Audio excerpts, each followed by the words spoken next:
भारत चीन तनाव की बात आते ही सार्वजनिक बहस लद्दाख और एलएसी पर सिमट जाती है, लेकिन रणनीतिक विश्लेषण में तस्वीर अलग होती है। चीन के लिए पूर्वोत्तर भारत कोई साइड बॉर्डर नहीं है। यह एक ऐसा क्षेत्र है जहां से भारत पर रणनीतिक, मनोवैज्ञानिक और कूटनीतिक दबाव बनाया जा सकता है। इसी कारण चीन इस क्षेत्र को एक सक्रिय दबाव क्षेत्र की तरह देखता है। चीन की रणनीति भावनाओं पर आधारित नहीं होती, यह ठंडे गणित पर आधारित होती है। पूर्वोत्तर का मतलब चीन के लिए है प्रवेश, प्रभाव, दबाव और दीर्घकालिक स्थिति निर्माण। यही कारण है कि यह क्षेत्र चीनी योजना में लगातार उच्च प्राथमिकता में रहता है। सामान्य धारणा यह है कि पूर्वोत्तर द्वितीयक मोर्चा है, परंतु चीनी सैन्य ढांचे में पूर्वी क्षेत्र को पश्चिमी क्षेत्र के समानांतर देखा जाता है। यह बताता है कि चीन भारत को केवल एक दिशा से नहीं बल्कि कई दिशाओं से दबाव में रखना चाहता है। 1962 को भारत में अक्सर इतिहास मान लिया जाता है, लेकिन चीन के रणनीतिक डीएनए में 1962 एक जीवित संदर्भ है। अरुणाचल उस युद्ध का हिस्सा था और इसी कारण यह क्षेत्र आज भी चीनी योजना में एक खुली फाइल बना हुआ है। चीन द्वारा अरुणाचल को दक्षिण तिब्बत कहना सिर्फ बयान नहीं है, यह एक दीर्घकालिक रणनीतिक प्रक्रिया है। पहले नाम बदले जाते हैं, फिर विमर्श बदला जाता है और फिर दावे को धीरे धीरे सामान्य बनाया जाता है। यह चीन की प्रमाणित रणनीति रही है। हाल के वर्षों में चीन द्वारा अरुणाचल के कई स्थानों के नाम बदलना इसी रणनीति का हिस्सा है। यह केवल कूटनीतिक शोर नहीं है, यह भविष्य के दावे के लिए मानसिक और अंतर्राष्ट्रीय वातावरण तैयार करना है। सिलीगुड़ी कॉरिडोर भारत की सबसे संवेदनशील रणनीतिक नाड़ी है। यह एक संयोग नहीं है, यह एक ऐसा बिंदु है जहां भौगोलिक दबाव सीधे राष्ट्रीय रणनीति को प्रभावित करता है। चीन इसे भारत की रणनीतिक श्वसन नली की तरह देखता है। यदि सिलीगुड़ी पर दबाव बनता है तो प्रभाव केवल नक्शे पर नहीं होता, इसका असर आपूर्ति, संपर्क और मनोवैज्ञानिक संतुलन पर पड़ता है। इसी कारण चीनी युद्ध अनुकरण परिदृश्यों में यह क्षेत्र उच्च प्राथमिकता पर रहता है। पूर्वोत्तर भारत दक्षिण पूर्व एशिया का प्रवेश द्वार है। यह व्यापार, कूटनीति और संपर्क का मार्ग है। चीन के लिए यह केवल भूभाग नहीं बल्कि प्रभाव का रास्ता है। जो इस रास्ते को प्रभावित करता है वह क्षेत्रीय संतुलन को प्रभावित करता है।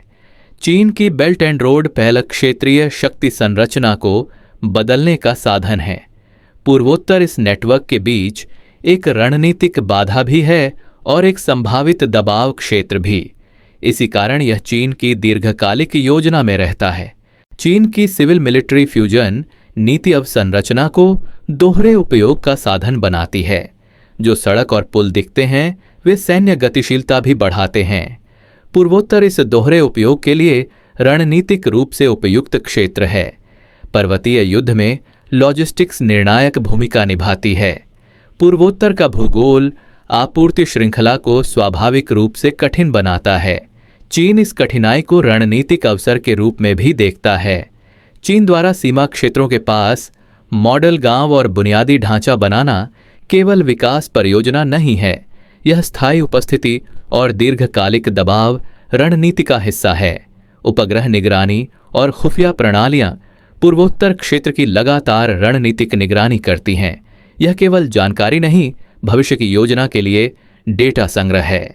चीन आंतरिक स्थिरता को भी रणनीतिक गणना में शामिल करता है। जहां अतीत में अस्थिरता रही हो वहां बाहरी दबाव का प्रभाव अधिक होता है। यह चीन की ठंडी रणनीतिक सोच का हिस्सा है। सूचना युद्ध अब युद्ध का मुख्य क्षेत्र बन चुका है। विमर्श नियंत्रण, धारणा निर्माण और मनोवैज्ञानिक दबाव, ये सब सैन्य दबाव को पूरक बनाते हैं। पूर्वोत्तर का सूचना क्षेत्र भी इसी गणना में आता है। भारत द्वारा पूर्वोत्तर में तेज अवसंरचना निर्माण रणनीतिक समीकरण बदल रहा है। यह केवल विकास नहीं बल्कि प्रतिक्रिया, समय और सैन्य गतिशीलता में सुधार है। चीन इसे एक रणनीतिक चुनौती की तरह देखता है। जैसे जैसे भारत का नियंत्रण और संपर्क बढ़ता है, चीन की दबाव बनाने की क्षमता घटती है। यही कारण है कि पूर्वोत्तर में भारतीय विकास चीन के लिए एक संवेदनशील मुद्दा बन जाता है। चीन के लिए सबसे बड़ा रणनीतिक जोखिम एक स्थिर, जुड़ा हुआ और सशक्त पूर्वोत्तर है, क्योंकि तब दबाव बनाने का आधार कमजोर हो जाता है। मीडिया विमर्श और सैन्य वास्तविकता एक जैसी नहीं होती। जहां मीडिया सतह देखता है, वहीं रणनीतिक मानचित्र गहराई में सच्चाई दिखाते हैं। वास्तविक कमजोर बिंदु सीमा रेखा से नहीं बनता, वह उपेक्षा, कम निवेश और नीति अंतराल से बनता है। चीन इसी कमजोरी को रणनीतिक अवसर में बदलने की कोशिश करता है। चीन पूर्वोत्तर भारत को इसलिए अत्यंत महत्वपूर्ण मानता है क्योंकि यह केवल सीमा नहीं है, यह रणनीतिक गहराई, प्रभाव मार्ग और भविष्य के क्षेत्रीय शक्ति संतुलन का प्रवेश द्वार है। पूर्वोत्तर सशक्त बराबर भारत रणनीतिक रूप से सुरक्षित, पूर्वोत्तर उपेक्षित बराबर भारत रणनीतिक रूप से संवेदनशील।